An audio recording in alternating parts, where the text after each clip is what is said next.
Our next inductee today is from Millerstown, Pennsylvania, Todd Shaffer. If you're going to race, and you're going to race sprint cars, I don't think there could be a better nickname in the world than Mr. Excitement. Pennsylvania is filled with sprint car mania. Great tracks, great teams, great fans, great drivers. To compete and win in this environment is one of the greatest accomplishments we know in the sport of sprint car racing. From 1987 to 2009, a span of 22 years, Todd won at least one feature every season. His overall total, according to historian Brian Householder, 196 wins and 13 track championships. When you win at places like Williams Grove, Port Royal, and Lincoln, that's something to brag about. Track championships at Sharon, the Grove, Selinsgrove, those take some doing. It's special to win anywhere, but there is no doubt that winning in Pennsylvania takes a special talent and special ability. Throughout his career, Todd excelled in the toughest of environments. He was stout in the big races. He won the Tuscarora 50 3 times, the Selinsgrove Nationals 4 times, and the Sharon Nationals once.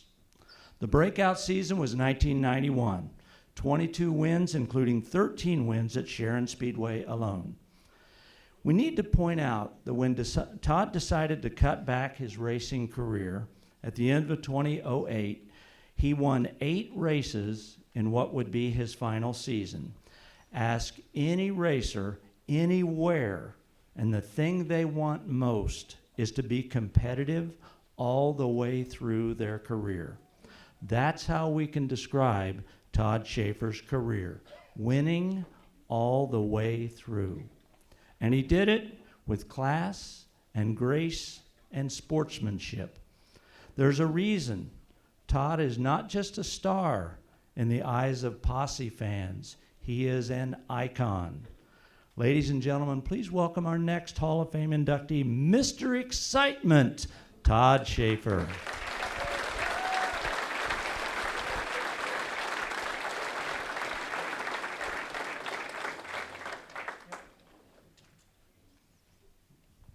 We had an interesting conversation last night. We were talking about how anybody that starts this thing, it's pretty hard to envision yourself someday standing here on the stage. Yeah, it is, and like we talked last night, and I have it here in my little speech I'm going to give.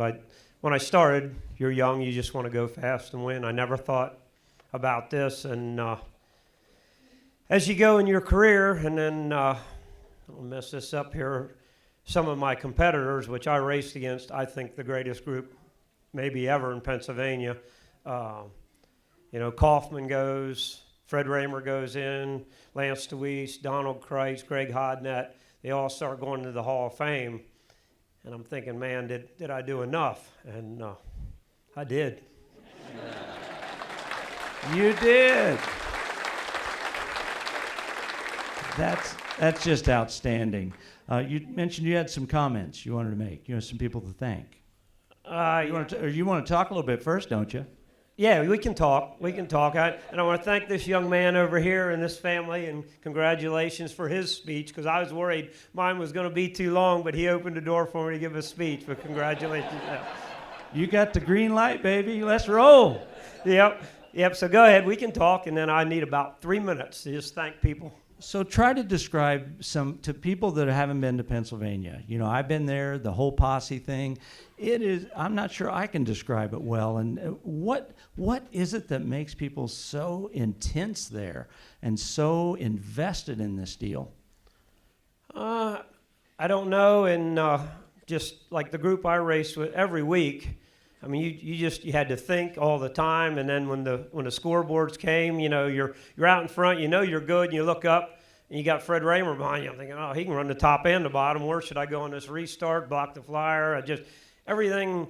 So many could win, and in our system when we started, you go to Williams Grove, you're going to start 9th or 10th because of your points in the heat race. You got to run 4th to make the invert. You do that, you're going to start 11th or 12th in the feature.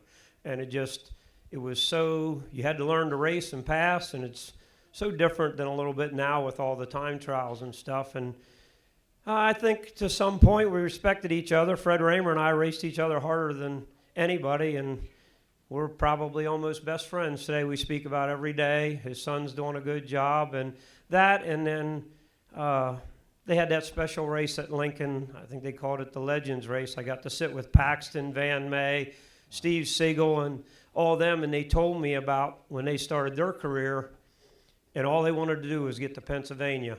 And they said, they were paying, and it was insane numbers. They said, hey, they're paying $1,000 at the Grove Friday night to win. We got to get from wherever they were, Texas or whatever. We got to get up there. We need to race up there. And they all came, which sounds like peanuts, but back then they came there and survived. It's just the fan base is great, and always been competitors. And we got, I think Anthony Macri's going to be here tonight. We have a few young ones coming up. Dietrich, we weren't the best of buddies, but he's a good racer, and it just seems like we just keep turning them and keeping the competitive edge there. And the group I ran with, we pushed each other so hard. When the traveling groups came in, it seems like we always had good success, and that's where the posse came about, and I'm glad to be part of it. I've always felt that the true measure of a racer is who he races against. That's really what proves it out in my mind.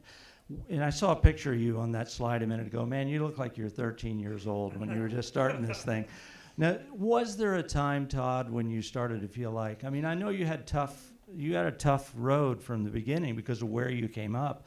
Was there a time when you started to feel like, hey, I can do this. I can do this? Yeah, I was always confident, and the first time all I ever drove was go-karts. Nothing was staggering. The first time I got in one, you drive down the straightaway, turn like this. It wasn't as easy as I thought it was going to be, but it took about 3 years. I think I won my first race, and at that point I said, man, if I stay at it, I think I can do this. And Keith Kaufman was a good friend of the family's, and just talked to him and got going and made it to here. You made it to here. You really did make it to here. And I hope that, I know Pennsylvania's a long way from here, but I hope you and your family want to come back and be a part of this. It is a great fraternity. It really is. Yep, and I want to thank everybody at the Speedway, the Hall of Fame, the voting process, all that, for the people that made it possible for me to be here. And you're really eating into my speech here, I got to tell you. Hey, okay. That's the first time in television they're telling you to take the mic away from him. Don't cut him off. Now he's saying, take it away from you, brother. I want to talk. Oh, I'll talk all you want to talk, but I know how this is. I'm towards the end, and there's some people here, they're ready to get out of here, I can tell you. We're good until Bob comes up and gently pushes us away. So, no, go right ahead. I'll hold this for you. I'd like to congratulate the rest of the 2025 inductees. Glad to see Davy Brown Jr. and Don Ott, Pennsylvania boys. I was fortunate enough to run Don's products for a lot of years, a lot of championships, always ran a first-class operation. As I'm honored here today, I get all the credit standing up here, but the truth is I owe so many people thanks for what they've done. I'd like to share a few of them. First, my mom. She took us all over racing when we were kids, go-karting. Dad would stay home some weekends and work so he could afford to do that. And then my dad, he taught me his mechanical traits. When I was 6 years old, we'd go to an asphalt road course with the go-karts, and he would actually stand out on the track and tell me not to turn till after I passed him. He says, that's how you got to get set up for the corner. And he taught both me and my brother discipline and how to show respect to others. Thanks, Dad. He's here with me tonight. Whew. You said you'd help me through this. You're doing good. You're doing good. I felt good, and then this speech over here, and then you told me the story about Brent Kading. Brent Kading, I don't know if you people know him. He's this big and this big. They said he got up here and couldn't move his lips. So When I was getting ready to go, a local guy in town had a drag car. His name was Charlie Fegley, who lost his life earlier this year or last year to cancer, but he gave me my first engine to race out of a drag car. My top wings, Larry Page, my whole career he gave him. 1987, the Turnbull family gave me my first real shot, and we ran several years together with a lot of success. 1989, Village Square Plaza came on as a sponsor. Little did I know, it was the start of a sponsorship and friendship that would last throughout a career and beyond. We had a lot of success together. Him and his wife are here tonight, and I'd like to thank them for coming here and celebrate with me.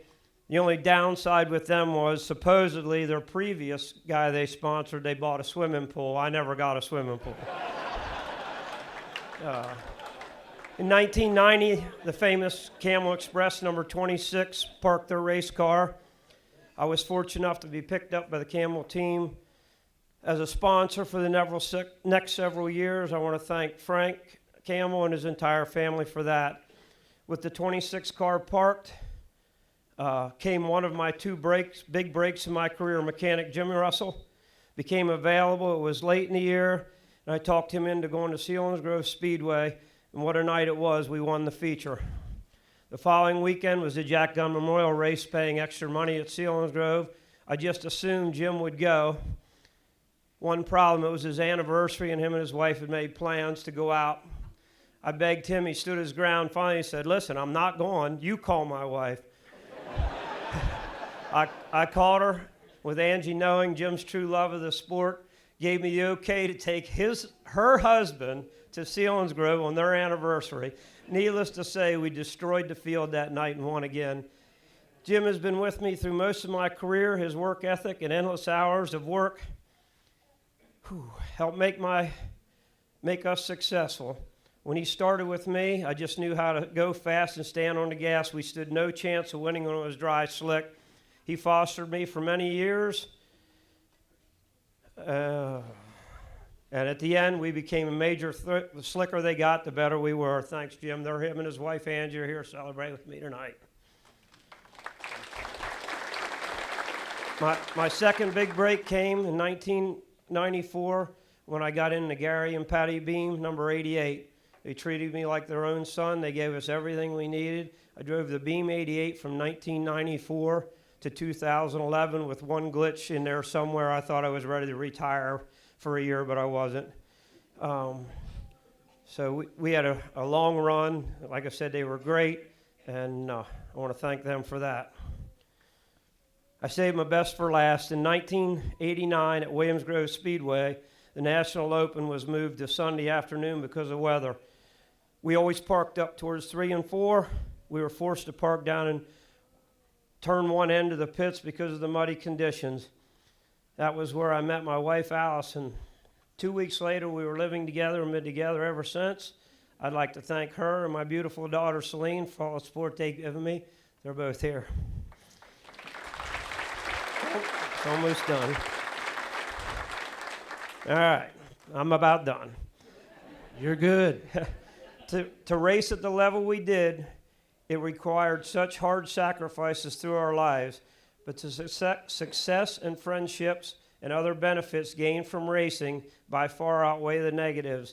Thanks so much to the entire racing community and my family and friends that could be here tonight. I'm out. Thanks, everyone. See, I told you you'd do all right. You did good. You helped me there. I was hanging up a couple times. You're all good. All right.